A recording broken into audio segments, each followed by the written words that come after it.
Hello दोस्तों, आप सभी का स्वागत है आपके अपने YouTube चैनल विद्या इन्फोटेक पर। साथियों, मैं हूं प्रदीप चौधरी और आज के इस वीडियो लेक्चर में पढ़ेंगे हम लोग संख्याओं का वर्गीकरण, यानी संख्याएं कितने प्रकार की होती हैं, कौन कौन संख्याएं होती हैं। साथियों, डीएलएड प्रथम सेमेस्टर में संख्या से रिलेटेड 1 से 2 क्वेश्चन जरूर आता है।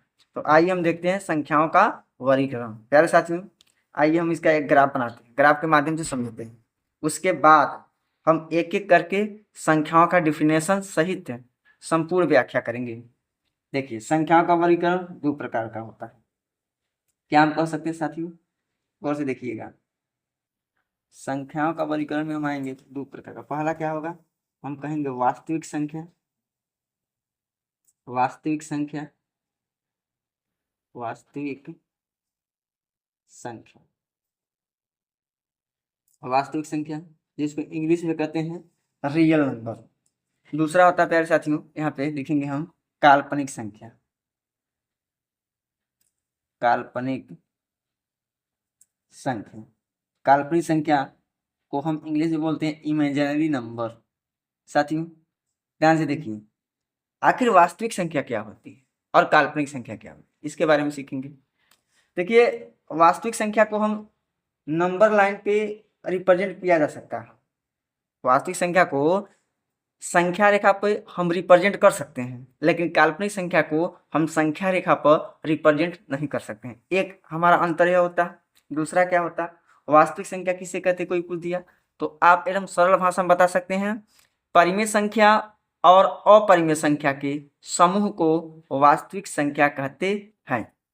जैसे 3/4, 3/4, 4/5, -3, 0, करड़ी में 3, ये सब हमारा वास्तविक संख्या के अंदर आएगा। काल्पनिक संख्या क्या होता है? साथियों, काल्पनिक संख्या को पहचानने के लिए बहुत अच्छा कॉन्सेप्ट है कि जान लीजिए, कहीं भी काल्पनिक संख्या दिखेगी तो आपको करड़ी के अंदर दिखेगी और ऋणात्मक दिखेगी। जैसे जैसे कि बात करें माइनस करड़ी में 3, यह हमारा क्या हो जाएगा? काल्पनिक संख्या। काल्पनिक संख्या हमेशा करणीगत होगा और ऋणात्मक में होगा, ठीक ना। जगह कम होने के नाते इसको इस पे लिखना ही है, ध्यान रखना। अब हमारा आ जाएगा वास्तविक संख्या। अब वास्तविक संख्या कितने प्रकार का होता है सब साथी? देखेंगे यहाँ पे वास्तविक संख्या जो होता है वो भी 2 प्रकार का होता है। हमने बताया कौन कौन। एक क्या होता है? एक परिमेय संख्या होता है, एक अपरिमेय संख्या। हम कह सकते हैं परिमेय संख्या और अपरिमेय संख्या के समूह को हम क्या कहते हैं? वास्तविक संख्या कहते हैं। हम लिख सकते हैं परिमेय संख्या और क्या हो जाएगा? अपरिमेय संख्या। क्या हो जाएगा? परिमेय संख्या, परिमेय, केवल परिमेय लिख दें, समझिएगा। यहाँ पे क्या लिख सकते हैं? अपरिमेय, अपरिमेय, अपरिमेय। ठीक, कोई दिक्कत यहाँ तक बताइए, समझ में आ गई है? वास्तविक संख्या किसे कहते हैं? परिमेय संख्या तथा अपरिमेय संख्या के समूह को हम क्या कहते हैं? वास्तविक संख्या कहते हैं। परिमेय संख्या क्या होता है साथियों? अब देखिए, परिमेय संख्या में आ जाएगा यहाँ पे, परिमेय संख्या पे यहाँ पे आ जाएगा। आखिर परिमेय संख्या किसे कहते हैं? हम कहेंगे P/Q के रूप में लिखी गई संख्या को परिमेय संख्या कहेंगे, जहां P और Q दोनों पूर्णांक हो तथा Q is not equal to 0। अभी इसका डिफिनेशन सब लिखवाएंगे, लेकिन यहाँ पे समझिए, ग्राफ समझिए। वास्तविक संख्या कितने प्रकार के? 2 प्रकार के, परिमेय संख्या और अपरिमेय संख्या। वास्तविक संख्या का डिफिनेशन देना रहेगा तो क्या कहेंगे? परिमेय संख्या प्लस अपरिमेय संख्या के समूह को वास्तविक संख्या कहते हैं। परिमेय संख्या किससे मिलकर बना है साथियों? देखिए, परिमेय संख्या जो होता है हो जाएगा, परिमेय संख्या पूर्णांक हो जाएगा, पूर्णांक हो जाएगा साथियों। पूर्णांक भी पूर्णांक को हम कह सकते हैं क्या? परिमेय संख्या। कोई दिक्कत नहीं। अब साथियों, परिमेय संख्या जो है हमारे पास, थोड़ा सा गौर से देखिएगा कि पूर्णांक हो जाएगा और यहाँ पे क्या हो जाएगा? भिन्न भी हो जाएगा। भिन्न जानते नहीं जानते हैं? भिन्न, भिन्न को भी हम परिमेय संख्या कहते हैं, है कि नहीं है? प्रत्येक भिन्न परिमेय संख्या होता है, लेकिन प्रत्येक परिमेय संख्या भिन्न नहीं होता। भिन्न का जब चैप्टर पढ़ाएंगे तब आपको भिन्न के बारे में बेहतरीन तरीके से बताएंगे, लेकिन यहाँ पे जो कंसेप्ट है उसको आप सीखिए। अब देखिए प्यारे साथी, अब मेरा आ गया भिन्न। यदि हम भिन्न की बात करें, यहाँ पे देखिएगा, यदि भिन्न की अगर हम बात करें तो भिन्न भी हमारा होता है कितने प्रकार का? देखिए, भिन्न हमारा होता है, पहला भिन्न होता है उचित भिन्न। क्या होता है? उचित भिन्न, उचित भिन्न, उचित भिन्न होता है। उसके बाद दूसरा भिन्न क्या होता है? अनुचित भिन्न। हम कहेंगे कौन भिन्न? अनुचित भिन्न, अनुचित भिन्न, अनुचित भिन्न। उसके बाद साथियों क्या होगा हमारे पास, एक होता है मिश्र भिन्न, मिश्र भिन्न, मिश्र भिन्न। मूल रूप से ये होते हैं भिन्न के प्रकार। लेकिन साथियों डीएलएड में इनके साथ साथ, इन तीनों के साथ साथ एक और भिन्न हम पढ़ाएंगे एक्स्ट्रा। कौन सा भिन्न पढ़ाएंगे हम, जिसको कहते हैं साथियों वितत भिन्न। क्या होता है, वितत भिन्न। वितत भिन्न कहिए, इसको बहुत लोग कहते हैं कौन भिन्न है, लंगड़ा भिन्न। इसको एक नाम से और जानते हैं जिसका नाम है लंगड़ा भिन्न, लंगड़ा भिन्न हम कह सकते हैं साथियों। थोड़ा और फोकस कीजिएगा, लंगड़ा भिन्न। अब देखिए, अब कोई पूछा उचित भिन्न किसे कहते हैं, देखिए जैसे नाम वैसे काम होता है साथियों। उचित मतलब अच्छा, उचित देखिए यहाँ पे समझा देते हैं। उचित का मतलब होता है कि ऊपर वाला छोटा अंश छोटा और हर क्या हो जाना चाहिए, बड़ा होना चाहिए। ऐसी भिन्न जिसका अंश छोटा तथा हर बड़ा हो, ऐसे भिन्न को हम उचित भिन्न कहते हैं। जैसे थोड़ा सा एग्जाम्पल समझिएगा, इसको तो मैं बेहतरीन तरीके से सेपरेट वीडियो जब भिन्न का पढ़ाऊंगा तब मैं बताऊंगा, लेकिन देख लीजिए यहीं भी थोड़ा सा समझ लीजिए।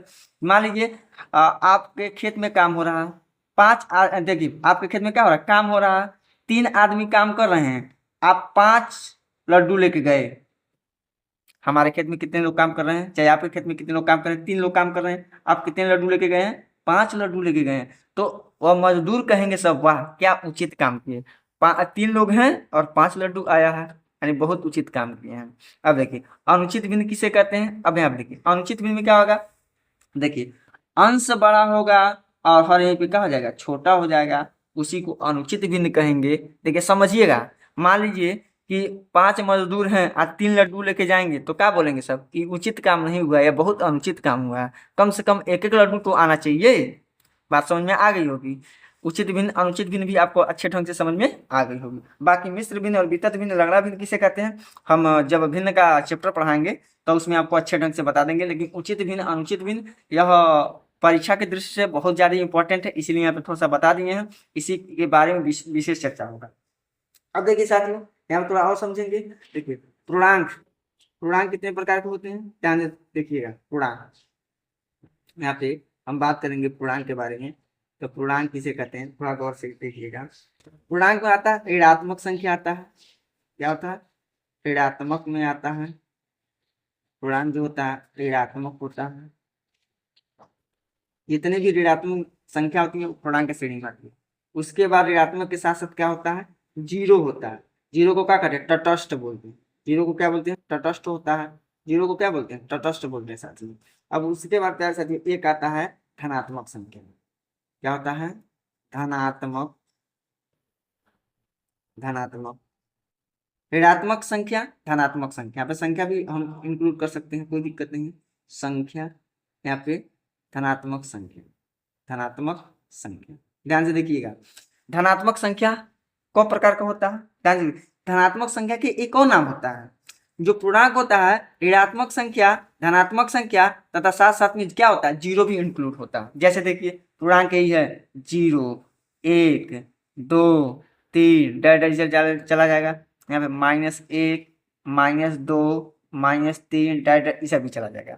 तो यहाँ से जो -1, -2, -3 है इसको हम ऋणात्मक संख्या बोलेंगे।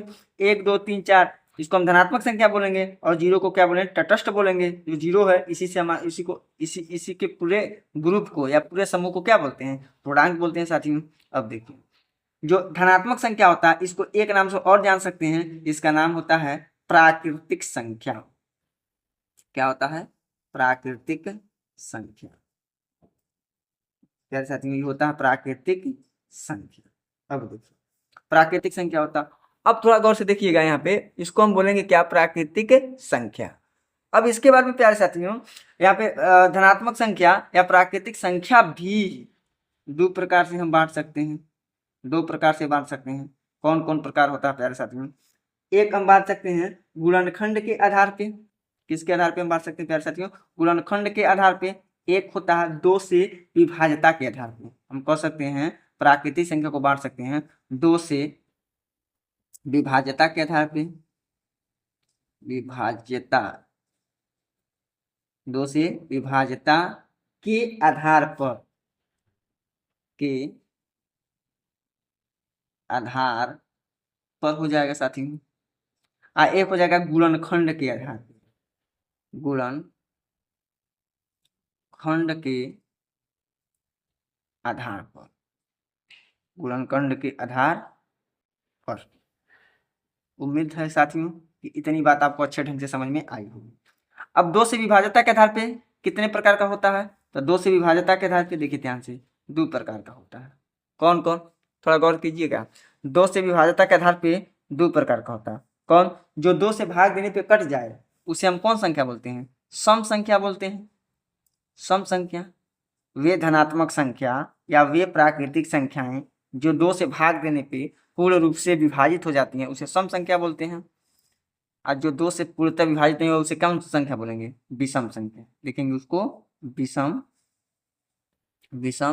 संख्या। यहाँ तक बात समझ में आ गई है। अब हम बात करेंगे गुणनखंड के आधार पे। तो साथियों गुणनखंड के आधार पे जो होता है, गुणनखंड के आधार पे यहाँ पर हम दिखा देते हैं। गुणनखंड के आधार पे, गुणनखंड के आधार पे पहला आएगा साथियों कौन संख्या, अभाज्य संख्या। अभाज्य हो जाएगा, अभाज्य संख्या, अभाज्य संख्या हो जाएगा। देखिए गुणनखंड के आधार पे पहला संख्या तो अभाज्य संख्या होगी। अभाज्य संख्या किसे कहते हैं, ऐसी प्राकृतिक संख्या जिनके केवल और केवल दो गुणनखंड संभव हो, हम कह सकते हैं। या हम कह सकते हैं वे प्राकृतिक संख्याएं जो एक और स्वयं के अलावा अन्य किसी संख्या से विभाजित न हो, अन्यथा न कटे, अभाज्य संख्या हो गया। इसके बाद साथियों क्या आ जाएगा, भाज्य संख्या। क्या बोलेंगे, भाज्य संख्या, भाज्य संख्या को ले लेंगे। इसके बारे में साथियों क्या आ जाएगा, भाज्य संख्या, अभाज्य संख्या।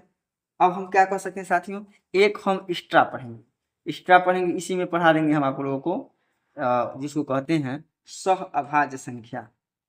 क्या बोलेंगे, सह अभाज्य संख्या, सह अभाज्य संख्या पढ़ लेंगे। इसी में साथियों हम एक पढ़ेंगे जुड़वा अभाज्य संख्या। इसी में हम कौन संख्या पढ़ेंगे, जुड़वा अभाज्य संख्या। लिख दें यहाँ पे एक्स्ट्रा में एक पढ़ेंगे हम लोग जुड़वा अभाज्य संख्या। चलिए नहीं लिख रहे हैं लेकिन हम पढ़ेंगे जुड़वा अभाज्य संख्या। उम्मीद करते हैं प्यारे साथियों संख्याओं का वर्गीकरण डीएलएड फर्स्ट सेमेस्टर के आधार पे इतने, जितना आपके स्क्रीन पे दिखाई दे रहा इतने ही लोगों के बारे में हम लोग अच्छे ढंग से गहन अध्ययन करेंगे, बारीकी चीज़ों को पकड़ेंगे, जिससे बहुविकल्पी प्रश्न भी हमारे संख्याओं के वर्गीकरण से पूछे जाते हैं। तो साथियों आइए हम पहला लेते हैं वास्तविक संख्या के बारे में। आखिर वास्तविक संख्या को बेहतरीन तरीके से ढंग से जानेंगे, किसे कहते हैं परिभाषा सहित और एग्जाम्पल सहित। बाकी सबके बारे में हम लोग धीरे धीरे पढ़ेंगे। और भी दो चार संख्या के प्रकार में है उसको भी हम आपको पढ़ा देंगे। आइए हम अगले साथियों वास्तविक संख्या के बारे में जानेंगे, रियल नंबर बेहतरीन तरीके से। आखिर वास्तविक संख्या किसे कहते हैं, परिभाषा सहित। इस पे देखिए इसका हम बहुत ही बारीकी बात बताएंगे जो आपको सीधे एग्जाम में मिलेगा। डीएलएड में तो नहीं मिलेगा वास्तविक संख्या से ज़्यादा रिलेटेड प्रश्न, आपको ज़्यादा मिलेगा इसमें कंपटीशन में। तो देखिए गौर से वास्तविक संख्या किसे कहते हैं, डिफिनेशन इसका देख लीजिए। लिखेंगे परिमेय संख्या, परिमेय संख्या, परिमेय संख्या तथा अपरिमेय संख्या, तथा अपरिमेय संख्या, परिमेय संख्या तथा अपरिमेय संख्या, अपरिमेय संख्या के परिमेय संख्या तथा अपरिमेय संख्या की, अपरिमेय संख्या की सम्मिलित सम्मिलित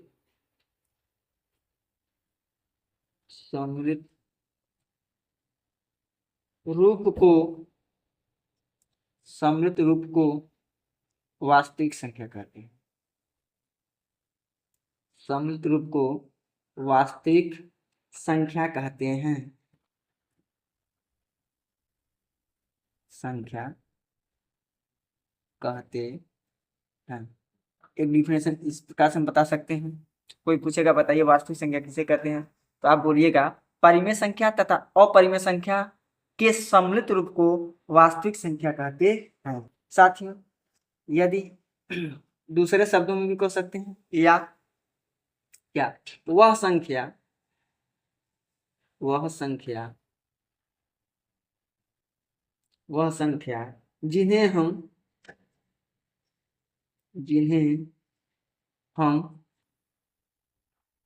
संख्या रेखा पर जिन्हें हम संख्या रेखा पर प्रदर्शित जिन्हें हम संख्या रेखा पर प्रदर्शित कर सकते हैं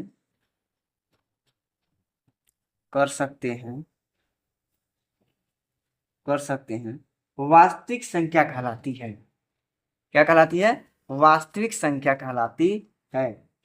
लिखेंगे वास्तविक संख्या कहलाती है। बताइए समझ में आया कि नहीं आया? समझ में आया कि नहीं आया? सोचिए, अपना ध्यान इधर उधर मत भटकाइए, फोकस कीजिए, स्क्रीन पे फोकस कीजिए। जैसे कि बात करें एग्जाम्पल की, अगर हम बात करें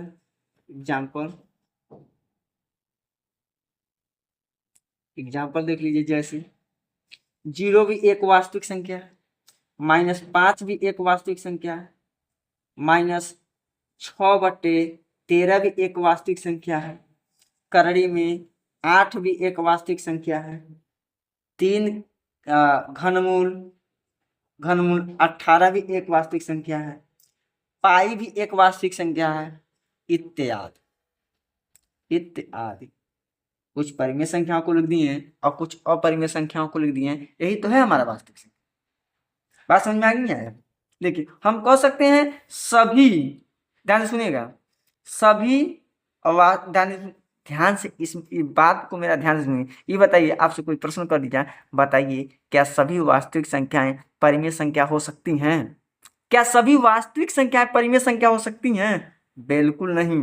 कोई जरूरी नहीं कि वास्तविक संख्या में परिमेय संख्या को ही ले और परिमेय भी ले सकता है। देखिए, सभी परिमेय संख्या वास्तविक संख्या हो सकती है, सभी अपरिमेय संख्या वास्तविक संख्या हो सकती है, लेकिन सभी वास्तविक संख्या परिमेय संख्या नहीं हो सकती है, सभी वास्तविक संख्या अपरिमेय संख्या भी नहीं हो सकती। इस बात को विशेष ध्यान रखिएगा, ठीक है ना? एग्जाम्पल आपको समझ में आ गया।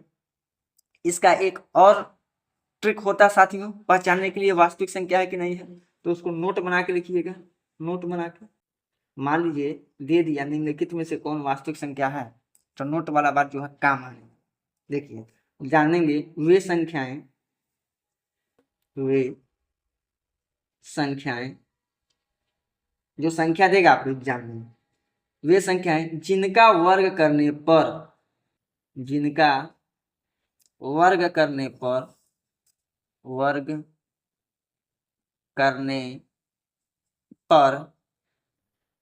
एक धनात्मक संख्या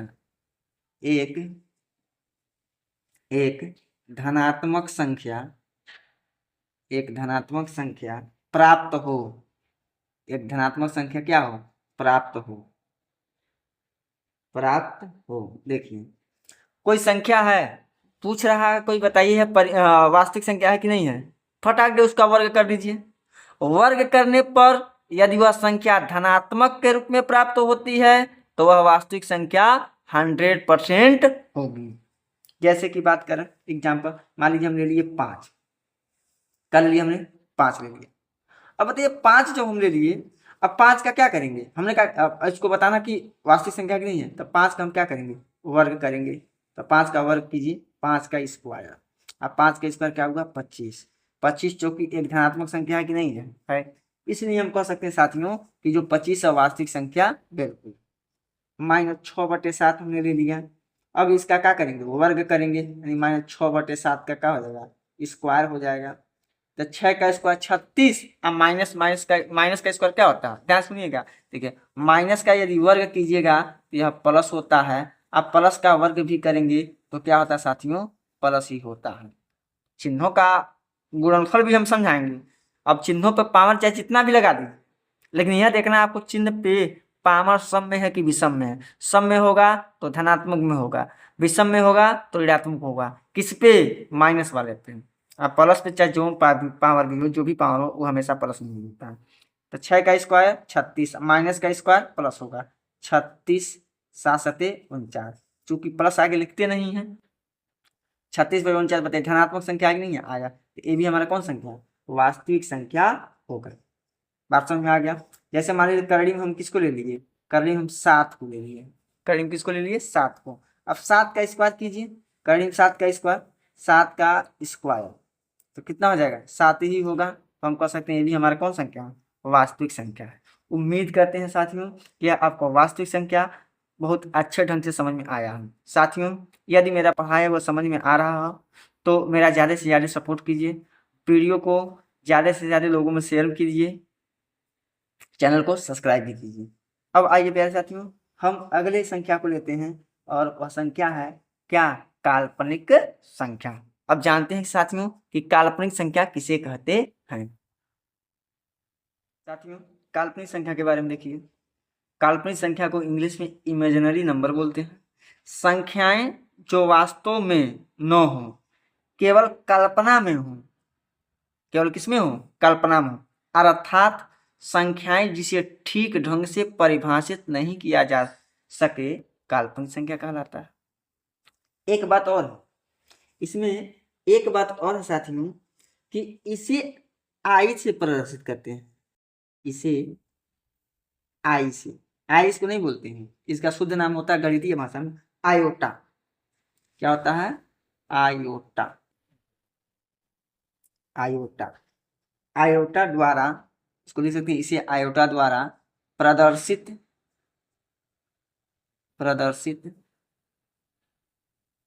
इसे आयोटा द्वारा प्रदर्शित करते हैं, इसे आयोटा द्वारा प्रदर्शित करते हैं। बहुत इंपॉर्टेंट नहीं है काल्पनिक संख्या, डीएलएड प्रथम सेमेस्टर की दृष्टि से ज्यादातर इसका प्रश्न आता है कंपटीशनों में, है ना, सुपर टेट में आ सकता है साथियों, इसीलिए मैं इसको ढंग से बता दे रहा हूँ। जहाँ ध्यान लीजिएगा, जहाँ आयोटा, आयोटा बराबर होता है करड़ी में -1, आयोटा का मान साथियों कितना होता है, माइनस करड़ी में कितना होता है, 1 होता है। ध्यान से देखिएगा, एग्जाम्पल के तौर पे इसको हम बता देते हैं, एग्जाम्पल, एग्जाम्पल, एग्जाम्पल, इसका एक डिफरेंस और दे सकते हैं हम, ऐसी संख्याएं जिन्हें हम संख्या रेखा पर प्रदर्शित न कर सकें, सिंपल में बोल सकते हैं आप, एक बार आप नोट कर सकते हैं इसको, मैं जो बोल रहा हूँ, ऐसी संख्याएं जिन्हें हम संख्या रेखा पर प्रदर्शित नहीं कर सकते हैं उसे ही हम काल्पनिक संख्याएं कहते हैं। काल्पनिक संख्याएं करणीगत होंगी और ऋणात्मक होंगी। जैसे एग्जाम्पल में देखिए, जैसे माइनस करड़ी में 2, जैसे में साथियों हम लिख सकते हैं माइनस करड़ी में 4, ठीक है ना, कुछ भी देखिए करड़ी के अंदर होगा और क्या होगा, ऋणात्मक में होगा। इसकी काल्पनिक संख्या का सबसे अच्छा मतलब की पहचान है कड़ीगत होगा और ऋणात्मक। अब चूंकि माइनस करड़ी में 4 का वर्गमूल क्या निकाल सकते हैं, ठीक ढंग से हम परिभाषित नहीं कर पाएंगे, नहीं निकाल पाएंगे। कैसे निकालता है उसको देखिए, माइनस, इसको निकालने का तरीका मैं थोड़ा सा बता दे रहा हूँ, हिंट दे रहा हूँ। देखिए -4 है तो साथियों इसको हम लिखेंगे -4 को लिखेंगे 4 गुणे -1 लिखेंगे। 4 का वर्गमूल कितना होता है प्यारे साथियों, 2 होता है। करड़ी में 1 का मान कितना होता है, आयोटा होता है, यानी आई होता है, इतना हो जाएगा। बताइए, ये हमारा आंसर होता है साथियों। बहुत ज़्यादा इनका अनुप्रयोग नहीं है, कंपटीशन में पूछा जाता है। तो ये रहा साथियों काल्पनिक संख्या के बारे में। बस जान लीजिए काल्पनिक संख्या करड़ी के अंदर होगा और ऋणात्मक में होगा, सिंपल सी बात है, ज़्यादा कुछ समझने की बात नहीं है। उम्मीद करते हैं प्यारे साथियों कि काल्पनिक संख्या के बारे में आपको अच्छे ढंग से समझ में आया होगा। आइए हम अपने क्रमिक चर्चा को आगे बढ़ाते हैं और लेते हैं अपना अगला संख्या। अपना अगला संख्या क्या बनेगा साथियों, अपना अगला संख्या बनेगा परिमेय संख्या और अपरिमेय संख्या। तो परिमेय संख्या के बारे में बेहतरीन जानेंगे। परिमेय संख्या जो है प्यारे साथियों, DElEd first semester, second semester, third semester, fourth semester, यानी चारों सेमेस्टर में परिमेय संख्या से रिलेटेड प्रश्न पूछे जाते हैं, भर भर के क्वेश्चन पूछे जाते हैं साथियों, और इससे ज़्यादा क्वेश्चन भी बनता है। तो आइए परिमेय संख्या ऐसे मैं पढ़ाऊंगा, ऐसे ही बताऊंगा, जीवन में आप नहीं भूल पाएंगे। आइए लेते हैं परिमेय संख्या के बारे में पढ़ेंगे। परिमेय संख्या के बारे में देखिए, परिमेय संख्या क्या होता है, थोड़ा सा परिमेय संख्या के बारे में समझते हैं साथियों। जो परिमेय संख्या होता है परिमेय संख्या की उत्पत्ति रेशियो से हुई है। यहाँ पर लिख देंगे उत्पत्ति, परिमेय संख्या की उत्पत्ति किससे हुई है? रेशियो से हुई है। रेशियो, रेशियो मतलब क्या होता है साथियों हिंदी में? अनुपात। अनुपात।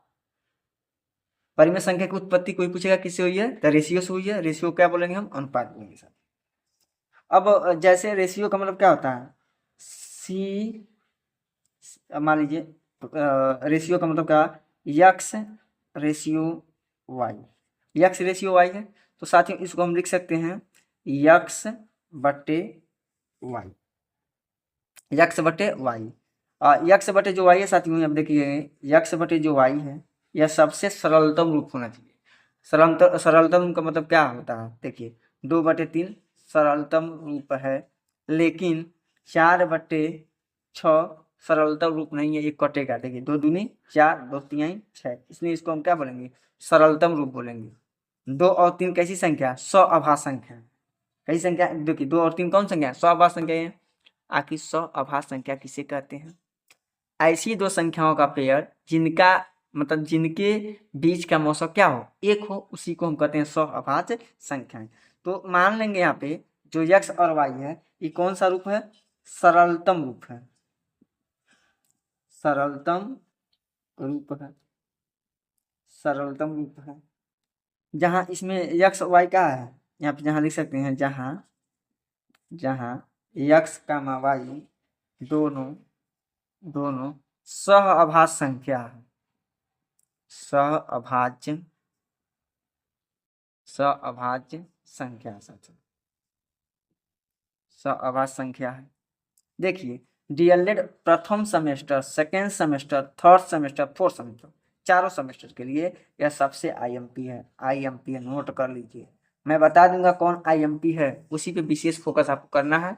डीएलएड प्रथम सेमेस्टर में चाहे किसी भी सेमेस्टर में आपको हूबहू मिल जाएगा।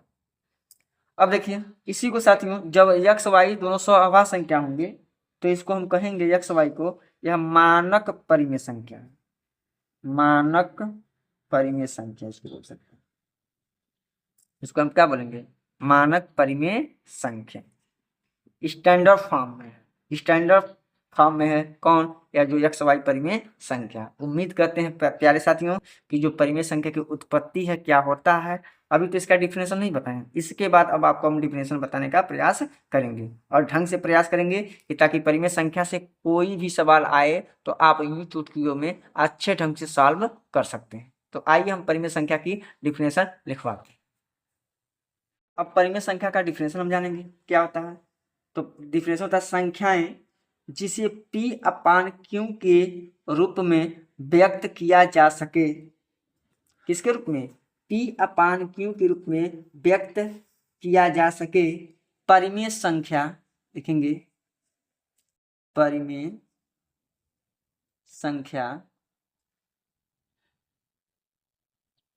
परिमेय संख्या कहलाता है, यहाँ पर देंगे कहलाता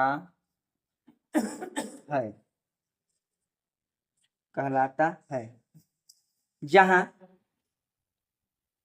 जहां P व Q दोनों, P और Q दोनों लिखिए, चाहे आप लीजिए एक, यहाँ पे क्या लिख देंगे? एक। P और Q एक क्या होना चाहिए? पूर्णांक होना चाहिए। P और Q क्या होना चाहिए? पूर्णांक होना चाहिए। और मानक परिमेय संख्या के रूप में जानने के, अगर मानक परिमेय संख्या के रूप में लिखना है तो P और Q क्या होना चाहिए? सहअभाज्य संख्या होना चाहिए। लेकिन पूर्णांक हम कहेंगे पूर्णांक संख्या है, यहाँ P और Q क्या है? पूर्णांक संख्या है जिसमें Q is not equal to 0। देखिए P व Q एक पूर्णांक संख्या है जिसमें Q का मान 0 नहीं होना चाहिए। हर जो है 0 नहीं होना चाहिए, ध्यान से सुनिएगा, हर का मान 0 नहीं होना चाहिए। पूर्णांक 0 भी एक पूर्णांक है, लेकिन देखिए ध्यान से एग्जाम्पल अभी समझा दे रहे हैं, थोड़ा सा धैर्य रखिए। एग्जाम्पल मैं ले लेता हूँ।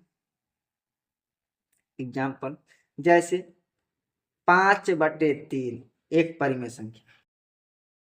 0 एक परिमेय संख्या, 0 हम एक परिमेय संख्या कह सकते हैं, लेकिन 7/0 परिमेय संख्या नहीं है। 7/0 परिमेय संख्या नहीं है। देखिए क्यों इज नॉट इक्वल टू 0, क्यों कहाँ है? नीचे। नीचे मतलब हर के रूप में है। हर के रूप में शून्य नहीं होना चाहिए, बाकी कोई भी पूर्णांक को चलेगा। लेकिन सिंगल 0 मतलब वैसे कोई पूछ दिया बताइए क्या 0 एक परिमेय संख्या है? तो बिल्कुल 0 एक परिमेय संख्या। क्यों परिमेय संख्या? क्योंकि प्रत्येक पूर्णांक के नीचे एक छिपा हुआ होता है। प्रत्येक पूर्णांक के नीचे क्या होता है? एक छिपा होता है। जैसे हम लिख सकते हैं 0/1। तो देखिए ऊपर 0 चलेगा, नीचे 0 नहीं चलेगा। 0 के अलावा अन्य पूर्णांक होनी चाहिए। अब देखिए -5 भी एक परिमेय संख्या है। -5 भी एक परिमेय संख्या। पूछिए कैसे? क्योंकि हमने क्या बताया, प्रत्येक पूर्णांक के नीचे एक छिपा हुआ होता है। जरूरत पड़ने पे दिखाएंगे, नहीं जरूरत पड़ेगा तो नहीं दिखाएंगे, हम जान लेंगे। जैसे आप लोगों के घर में कुछ हथियारे होते हैं, जैसे खंती, भाला, फरसा, जो भी हो, उसको कोने में छुपाए रहते हैं। जब मार झगड़ा होता है या कोई काम पड़ता है तो हम उसको क्या करते हैं? निकाल देते हैं, नहीं तो छुपा के रखते हैं कोने में। उसी प्रकार से इसके प्रत्येक पूर्णांक के नीचे एक छिपा हुआ होता है। जरूरत पड़ने पे हम दिखाएंगे, नहीं जरूरत पड़ेगा तो नहीं दिखाएंगे, बस हम समझ लेंगे हाँ ये परिमेय संख्या है। अब देखिए 2 भी एक परिमेय संख्या है। 2 भी एक परिमेय संख्या। -7/3 भी एक परिमेय संख्या है। अब देखिए 1.43 भी एक परिमेय संख्या है। ये देखिए 1.4 या शांत दशमलव खत्म हो गई है। अब देखिए 0.37 dash dash dash dash dash, ये भी एक हमारा कौन संख्या है? परिमेय संख्या। साथी करड़ी में 9 भी एक परिमेय संख्या है। करड़ी में 9 भी एक हमारा कौन संख्या? परिमेय संख्या। बात समझ में आया कि नहीं आया बताइए? गौर से ध्यान से देखिएगा, ध्यान से आपको देखना है, ध्यान से आप समझना है। घनमूल 8 भी एक परिमेय संख्या है। अभी इसकी कहानी मैं बताऊंगा और इन दोनों की भी कहानी बताऊंगा। देखिए करड़ी से जो बाहर निकल जाएगा वो परिमेय संख्या होगा, जो करड़ी से बाहर नहीं निकलेगा क्या होगा? अपरिमेय संख्या। बात समझ में नहीं आया? अभी नोट करके मैं लिखवा रहा हूँ। पहले बताइए इतना जो एग्जाम्पल बताए हैं और जो डिफिनेशन बताए हैं, आपको ढंग से समझ में आया कि नहीं आया? यदि समझ में आ गया है तो कमेंट बॉक्स में कमेंट जरूर कीजिए। आइए साथियों इसको थोड़ा सा और हम लेते हैं, थोड़ा सा और बड़ा बनाते हैं। कुछ महत्वपूर्ण तथ्य है साथियों, तो उस महत्वपूर्ण तथ्य को जानते हैं। क्या लिखेंगे यहाँ पे? कुछ महत्वपूर्ण तथ्य। कुछ महत्वपूर्ण तथ्य के बारे में। सबसे इंपॉर्टेंट यही है साथियों, महत्वपूर्ण तथ्य के बारे में। क्या होता है कुछ महत्वपूर्ण तथ्य? इसके बारे में सीखेंगे। पहला क्या हो जाएगा? देखिए आपको कोई पूछे बताइए क्या सभी पूर्णांक परिमेय संख्या होगी? आप कहेंगे हाँ सभी पूर्णांक परिमेय संख्या होती हैं। आप लिख देंगे सभी पूर्णांक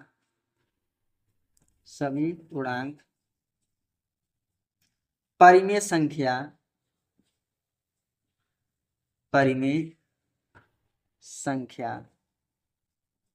सभी पूर्णांक परिमेय संख्या होती है। सभी पूर्णांक क्या होती है? परिमेय संख्या होती है। घबराई मत, ये पूर्णांक मैं बार बार बोल रहा हूँ यार, पूर्णांक क्या है? अभी पूर्णांक का भी डिफिनेशन लिखवाऊंगा, लेकिन जान लीजिए पूर्णांक किसे कहते हैं? समस्त धनात्मक संख्या तथा समस्त ऋणात्मक संख्या, साथ साथ में 0 भी इंक्लूड हो, ऐसे समूह को हम पूर्णांक बोलते हैं। देखिए 0 1 2 3 4 5 डैश डैश डैश इधर चला जाएगा, -1 -2 -3 -4 डैश इनफाइनाइट तक इधर चला जाएगा, इनफाइनाइट तक इधर चला जाएगा। इसी को हम बोलेंगे पूर्णांक। अब बताइए सभी पूर्णांक परिमेय संख्या है, तो यदि आपसे पूछ दिया सभी सम संख्याएं परिमेय संख्याएं होंगी कि नहीं होंगी, तो इसी धनात्मक पूर्णांक में ही ना सम संख्या है। तो क्या सम संख्या प्राकृतिक संख्या नहीं होगा? सॉरी परिमेय संख्या नहीं होगा? ये भी होगा परिमेय संख्या। क्या मतलब? ध्यान दीजिए, सम संख्या, विषम संख्या, भाज्य संख्या, अभाज्य संख्या, पूर्ण संख्या, बात समझ आए ना? ऋणात्मक संख्या जो भी है, जो इसमें आ रहा सभी परिमेय संख्या के श्रेणी में आएगा। उम्मीद है साथियों जो महत्वपूर्ण तथ्य का पहला बिंदु है आपको समझ में आ गया। आइए हम दूसरा तथ्य लेते हैं। अब महत्वपूर्ण तथ्य में दूसरा लेते हैं, क्या होगा ध्यान से समझिएगा, यहीं से एग्जाम में आ जाएगा। एक प्रश्न पूछेगा निम्नलिखित में से परिमेय संख्या है या निम्नलिखित में से अपरिमेय संख्या नहीं है, ऐसे प्रश्न पूछेगा। तो दूसरा तथ्य देखिए क्या है, जो भी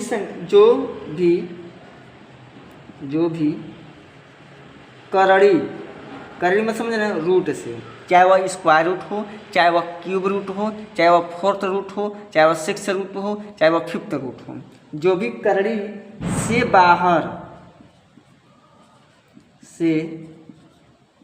बाहर निकल सकता है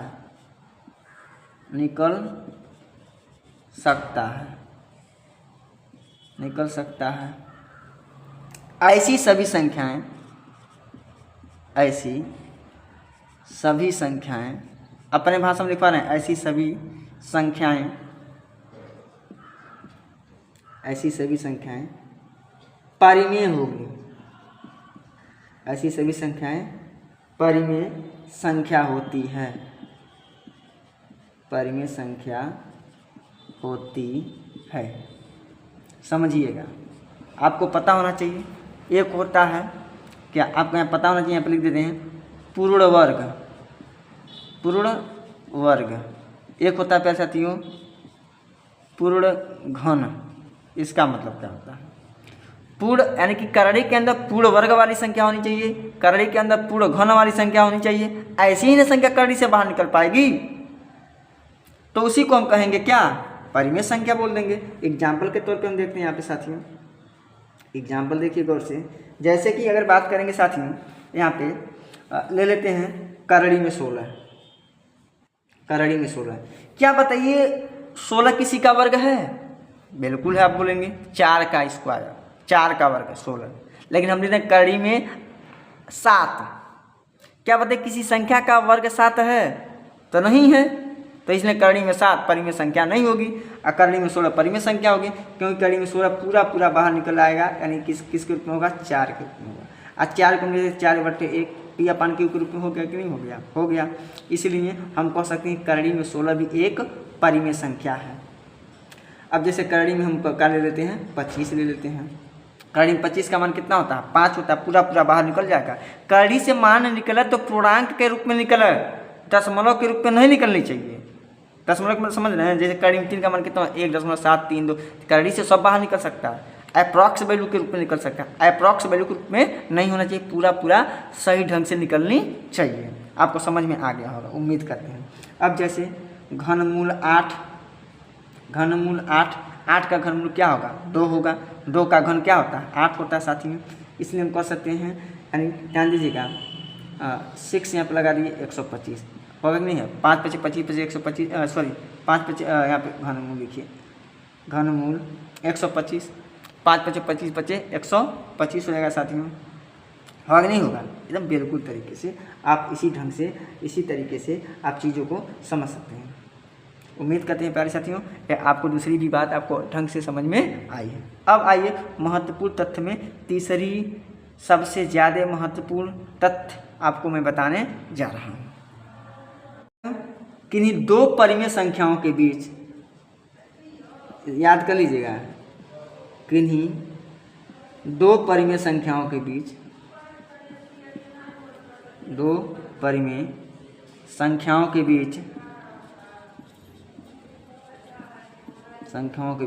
अनंत परिमेय संख्या होती है, अनंत कह सकते हैं, अपरिभाषित कह सकते हैं, आप अनगिनत कह सकते हैं, है ना। यही 2 परिमेय संख्याओं के बीच अनंत परिमेय संख्याएं होती हैं, अनगिनत परिमेय संख्याएं होती हैं, कई बार डीएलएड प्रथम सेमेस्टर में पूछा हुआ प्रश्न है, और भी टेट में भी पूछता है, सीटेट में भी पूछता है साथियों, यह आपको याद रखनी है। चौथी बात आपको देखना है साथियों, चौथी बात यहीं पे बता देते हैं। देखिए दशमलव वाली संख्याएं, देखिए दशमलव वाली संख्याएं, वाली संख्याएं। देखिए दशमलव वाली संख्या, थोड़ा गौर से देखिएगा। ये दशमलव वाली भी संख्या भी परिमेय संख्या होती है, लेकिन एक दशमलव वाली संख्या ऐसी होती है जो परिमेय संख्या नहीं होती है। बात समझिएगा, दशमलव वाली संख्या भी हमारा क्या होती है, परिमेय संख्या होती है। लेकिन देखिए ध्यान से, यहाँ पर समझा देते हैं आपको। दशमलव वाली संख्या में एक होता है शांत, एक क्या होता है शांत, एक क्या होता है साथियों अशांत। अशांत एक होता है शांत, एक होता है अशांत। शांत वाले को हम बोलते हैं प्यारे साथियों कि खत्म होने वाली संख्या। इसको हम कह सकते हैं खत्म होने वाली संख्या, खत्म होने वाली संख्या, होने वाली, खत्म होने वाली। खत्म होने वाली का मतलब समझिएगा, खत्म होने वाली का मतलब यहाँ पे आप गौर से समझिएगा कि क्या मैं बता रहा हूँ। जैसे 2.5, यानी इसके बाद आप जानते हैं दशमलव के बाद 2 है, दशमलव के बाद 5 है, नहीं इसके आगे पीछे कोई अंक नहीं है, बस खत्म हो गई है, बस 2.5 तो 2.5। जैसे 7.32 ये खत्म वाली संख्या, यह हमारा कौन संख्या होगी, परिमेय संख्या होगी। अब देखिए अशांत में क्या आ जाएगा, देखिए अशांत में आ जाएगा साथियों 1.737373 डैश डैश डैश डैश। ये 9 खत्म होने वाली संख्या है। इसको हम क्या बोलेंगे, इसको 9 खत्म होने वाली है, 9 खत्म होने वाली, 9 खत्म होने वाली है। लेकिन फिर भी यह कौन संख्या होगा, परिमेय संख्या होगी, क्योंकि दशमलव के बाद एक निश्चित अंक की पुनरावृत्ति हो रही है बार बार। हम कहेंगे बताइए इस 7 3 के बाद क्या आएगा, पुनः 7 3 आएगा, 7 3 आएगा, 7 3 आएगा, यानी इनफाइनाइट तक चलते चला जाएगा। यहाँ पे समझा दे रहे हैं, यहाँ पे जैसे 2.325686 बार बार रिपीट हो रहा नहीं हो रहा है, हो रहा। ऐसी संख्याएं भी परिमेय संख्या के श्रेणी में आता है। उम्मीद करते हैं साथियों कि यह परिमेय संख्या के बारे में आपको अच्छे ढंग से समझ में आया है। मजाल है कि जो परीक्षा में अगर जो इस वीडियो को ढंग से देख रहा है, परिमेय संख्या के बारे में ढंग से पढ़ रहा है, मजाल है किसी परीक्षा में एक क्वेश्चन आपको इधर से उधर हो जाए। बात समझ में नहीं आया। उम्मीद करते हैं साथियों यह वीडियो आपको बहुत ही अच्छे ढंग से समझ में आया होगा, जो भी सवाल मैं बताया हूँ।